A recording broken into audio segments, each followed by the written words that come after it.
할렐루야, 할렐루야, 할렐루야,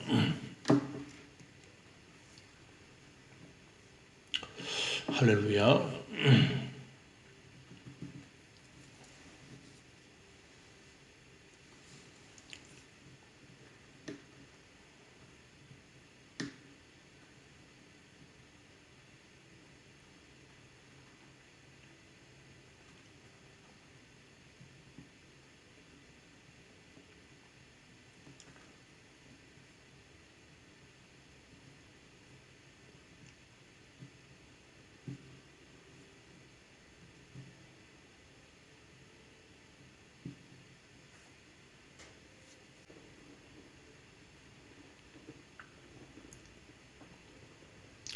할렐루야. 오늘도 성령 충만한 복된 날이 되기를 바랍니다. 지금 우리는 계속해서 성막을 공부하고 있는데 오늘은 성소에 놓여지는 그 떡상을 오늘도 한 번 더 살펴보도록 하겠습니다. 하나님께서는 이 떡상을 출애굽기 25장에서 만들게 하십니다.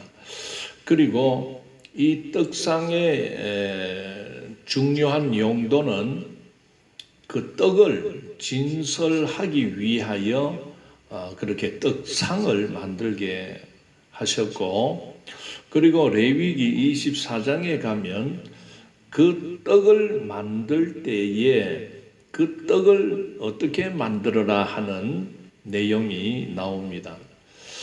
제가 그림을 하나 보여드리겠습니다.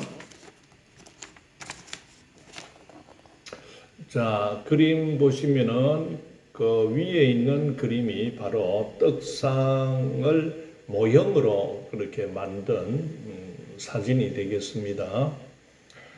상이 있고 상 위에 그 하얗게 생긴 떡 모양이 각 줄에 6개씩 총 12개가 놓여 있고, 그 위에 보면은 장 같은 게 놓여 있는데 바로 유향을 담는 대접입니다. 자, 이 떡상 위에 놓여 있는 그 떡을 하나님께서는 12개를 만들게 하실 때에 그 각 한 개 한 개가 똑같은 양으로 만들게 하셨습니다. 그래서 레위기 24장 우리가 5절부터 우리가 읽어가면서 설명을 좀 드릴까 합니다. 자, 우리가 지난 시간에는 5절을 읽고 마쳤습니다.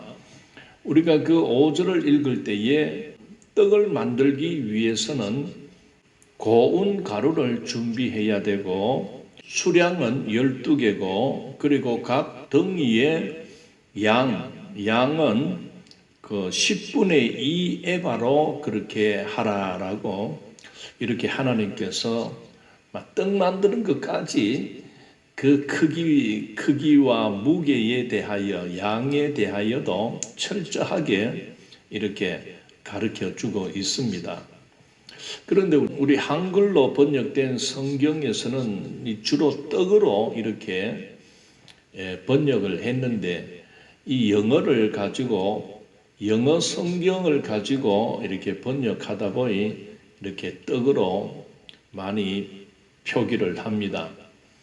그런데 제가 생각할 때는 그 성경 원문에 비추어 보게 되면 이 떡으로 이렇게 번역을 하게 되면 좀 어색한 감이 있습니다.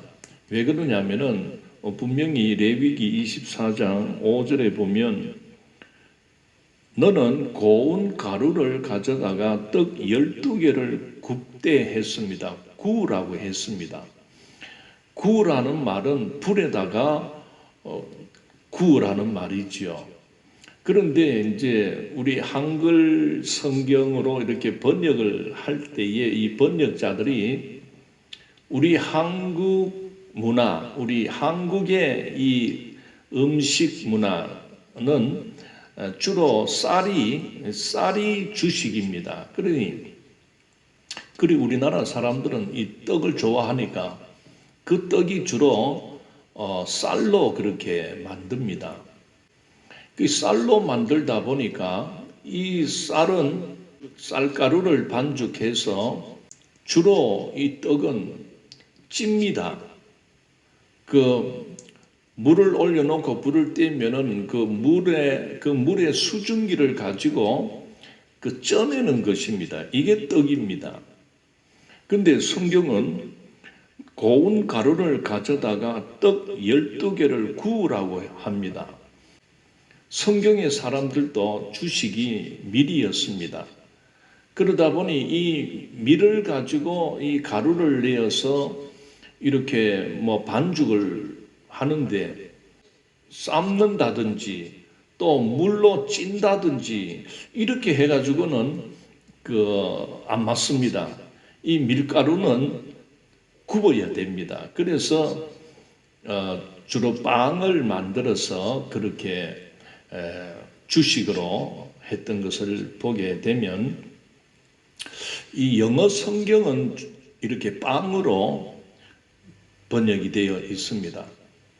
그런데 이제 우리 한글로 번역을 이렇게 하다 보니 떡으로 우리 한국 사람들이 쉽게 이해하기 위해서 떡으로 했는데 이렇게 영 틀렸다는 말은 아니고 원문에 더 가까운 번역은 빵으로 그렇게 번역하는 것이 더 낫지 않겠나 그렇게 생각해 보게 됩니다.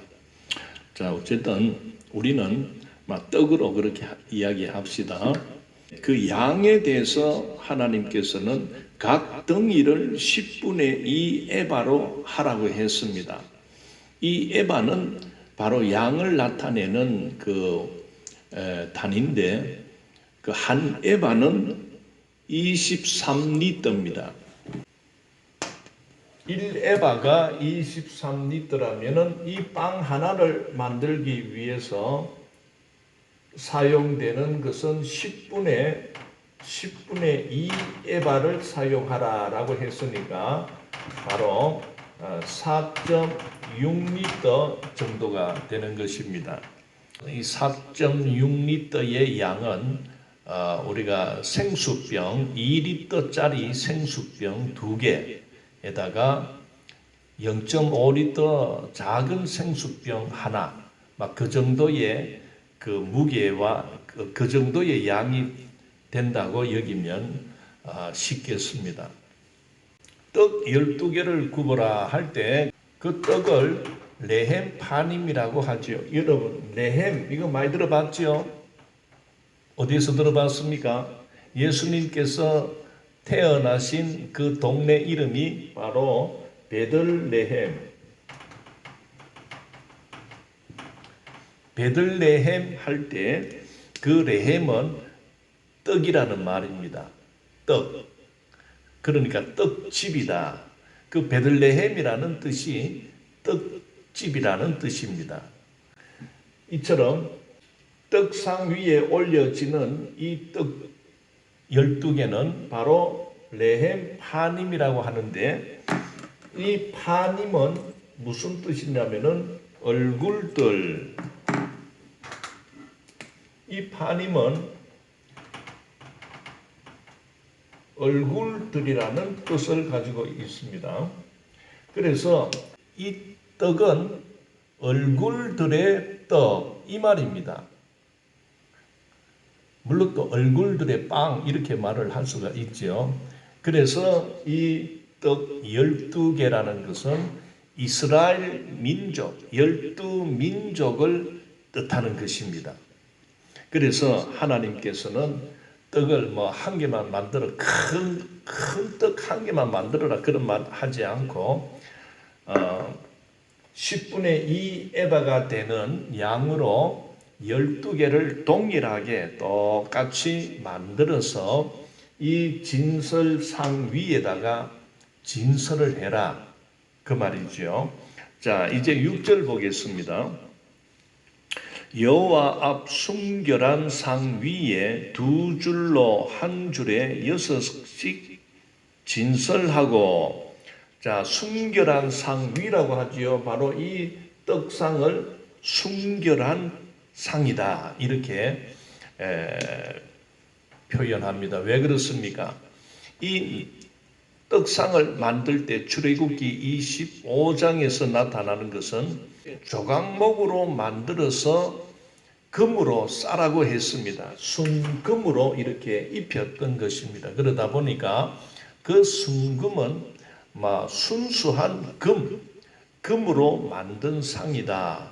그래서 이 금이 나타내는 것은 예수님의 그 순결함을 나타냅니다. 그래서 순결한 상 위에 두 줄로 한 줄에 6씩 진설해라 했습니다. 이해가십니까? 자, 두 줄로 한 줄에 6개씩 이렇게 똑바르게 딱 각을 잡아라, 이 말입니다. 이런 거 보면 하나님께서는, 이 하나님은 각을 좋아하시는 것 같아요. 그리고 줄과 열과 줄 맞춰, 양옆으로 오를 맞추고 열을 맞추어. 여러분, 하나님께서 이 떡 올려놓는 거 이거 그냥 맛있게 만들어서 그래 이거는 상징하는 거니까 갖다 놔라, 이렇게 말하지 않습니다. 만들 때부터 고운 가루 위에, 그리고 그 누룩이 들어가지 않는 무교병으로 만드는데 그 부피와 그 사이즈가 양이 똑같아야 된다. 에바 10분의 2 에바로 만들어라, 이렇게 만들고, 또 이거를 진설할 때도 똑바르게 6개씩 딱 이렇게 삐죽삐죽 나오고 하면 안 된다는 겁니다. 여러분, 참 하나님께서 별걸 다 가지고 간섭하시나 그렇게 여겨지지만은 그게 아닙니다.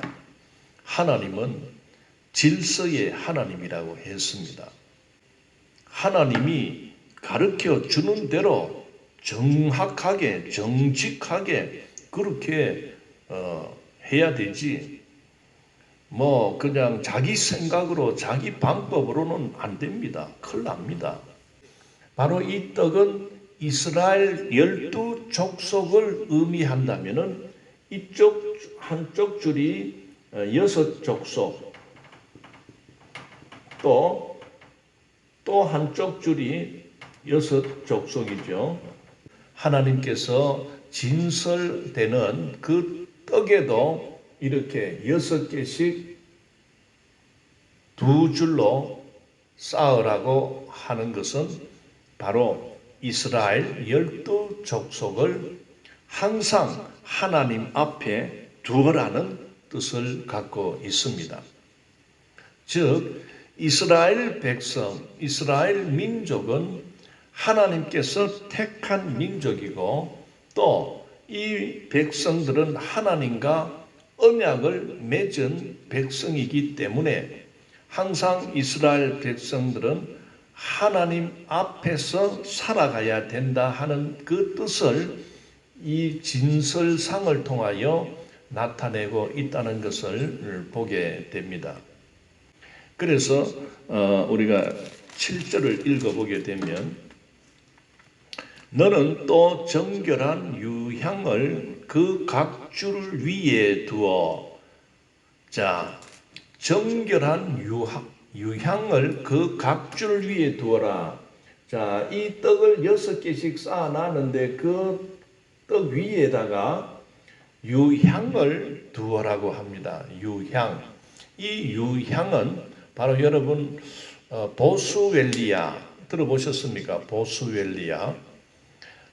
이 유향 나무가 있다고 합니다. 저는 보지는 못했는데 그 나무에서 나오는 그 진액을 채취해서 이거를 이렇게 말라서 빻은 그 가루, 이 흰색 가루입니다.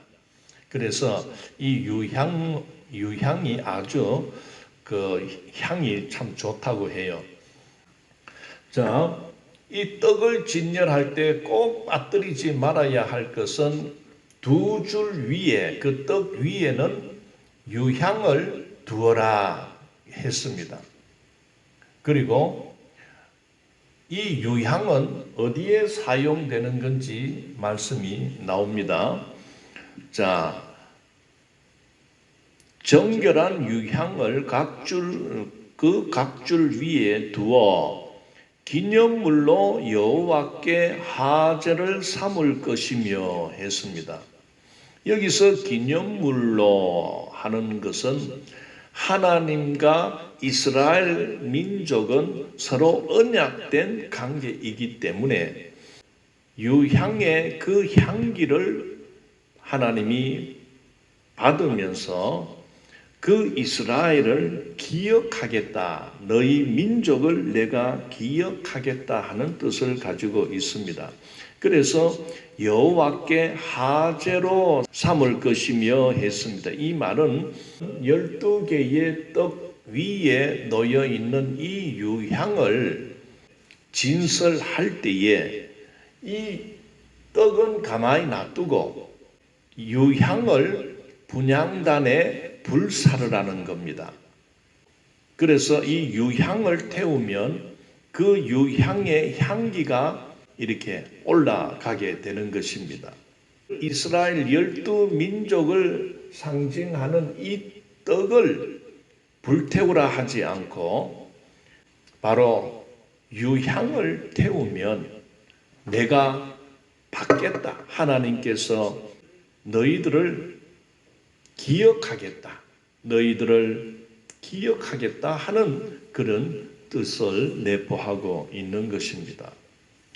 사랑하는 성도 여러분, 이 떡상 위에 놓여져 있는 12개의 떡은 이스라엘 12족속을 나타낸다고 합니다. 그러면 이 12개의 떡은 이 성소에서 계속 진설을 해두게 됩니다. 그래서 한 주간 계속 놔둡니다. 그리고 안식일이 돌아오면, 즉 7일째가 돌아오면 새떡을 만들어서 이렇게 교체를 하는데 그 교체된 새떡은 또 한 주간 계속 성소에 진설을 해두는데 말씀에는 이렇게 표현하고 있습니다. 8절에 안식일마다 이 떡을 여호와 앞에 항상 진설할지니 이는 이스라엘 자손을 위한 것이요 영원한 언약이니라 했습니다. 그리고 이 떡을 하루 동안만 했다가 걷어가지 말고 매일 성소에 있도록 해라. 즉 하나님 앞에 늘 있도록 해라. 그 하나님께서 그 떡을 보실 때에 이스라엘 민족을 기억할 것이다. 내가 너희들을 늘 기억하며 너희들을 도울 것이다. 그 말입니다. 분명히 말씀 속에도 안식일마다 이 떡을 여호와 앞에 항상 진설할지니 이는 이스라엘 자손을 위한 것이다. 너희들을 위하여 항상 날마다 이렇게 성소에 진설되어 있으라라는 것입니다.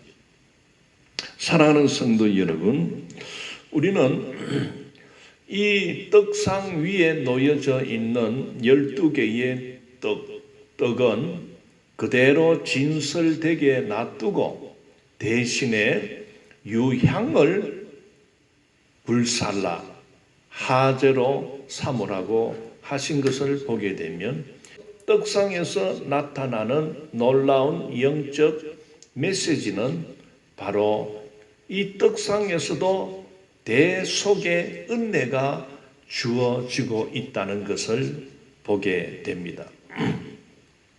우리가 번제단에서 공부를 할 때에 바로 이 죄 지은 죄인 대신에 한 어린 양을 잡아 불사른다고 했습니다. 그때에 바로 이 죄인은 살리고 죄 지은 사람은 살리고 대신 한 어린 양이 불태워 죽음으로 인해서 바로 예수 그리스도의 그 대속의 죽음을 나타낸다고 했습니다.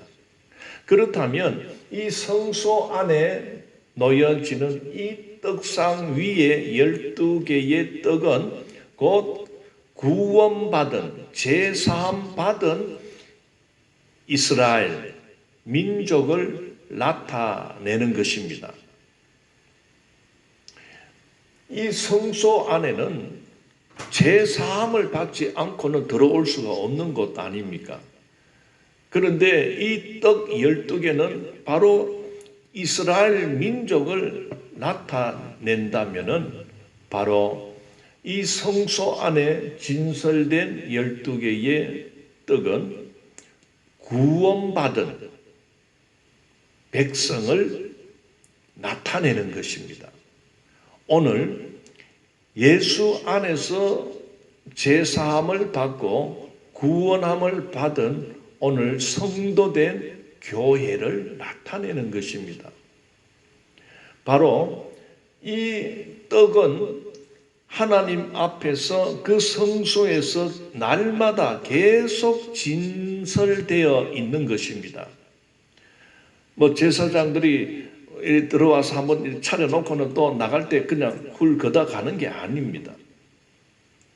일주일 동안 그대로 진설되게 합니다. 그리고 안식일마다 새 떡으로 교체를 하고 그리고 그 묵었던 한 주간 묵었던 떡은 제사장들이 먹었던 것입니다. 그러면 이 떡이 상징하는 것은 바로 구원받은 백성. 오늘 신약 시대를 살아가는 오늘 우리들은 예수 그리스도의 대속의 그 죽음을 통하여 구원함을 받은 오늘 교회된 우리 성도들을 의미하는 것입니다.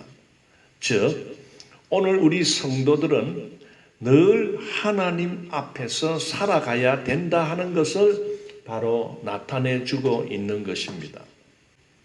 안식일마다 이 떡을 여호와 앞에 항상 진설할지니 이는 이스라엘 자손을 위한 것이요 영원한 언약이니라. 실제로 이 떡은 바로 하나님 앞에 드려지는 제물과 같습니다. 우리가 이것을 생각할 때에 오늘 교회된 우리 모두는 날마다 하나님 앞에서 살아가야 된다는 것입니다. 구원받은 백성들은 날마다 하나님 앞에서 신전 의식을 가지고 살아가는 것을 오늘 이 말씀은 우리들에게 전해주고 있습니다. 자, 여기에서 우리가 이 떡과 유향 관계를 살펴볼 때에 이 떡 하나하나는 이스라엘 12족속 각 족속을 대표하는 실제적인 예물입니다. 하나님 앞에 드려지는 제물과 같은 것입니다. 그런데 하나님은 이 떡을 불사르게 하지 말고 그 대신에 유향을 가지고 불살라라, 그렇게 말씀을 가르쳐 주고 있는 것을 볼 때에 대속의 은혜가 나타나고 있는 것입니다. 바로 이 유향은 예수 그리스도를 나타내는 것입니다. 사랑하는 성도 여러분, 우리는 날마다 하나님 앞에서 살아가야 됩니다.